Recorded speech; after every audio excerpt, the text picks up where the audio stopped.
Every time there's a new coaching staff at a university, there's bound to be a bunch of players going into the transfer portal, and Michigan State's count continues to rise.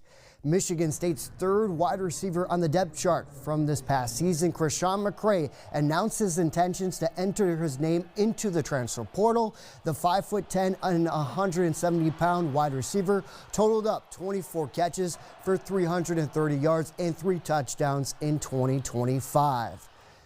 Former East Lansing, Central Michigan, and now Michigan State wide receiver Evan Boyd has also announced his intentions to enter the portal. The 6'3", 210-pound wide receiver had 3 catches for 54 yards in 2025, and MSU is going to basically have a completely new wide receiver room. Michigan State's starting edge, Jalen Thompson, is also entering his name into the portal. He started 26 games for MSU and totaled up 65 tackles and 4.5 sacks. Freshman quarterback Aiden West and edge David Santiago will also be entering the portal as well.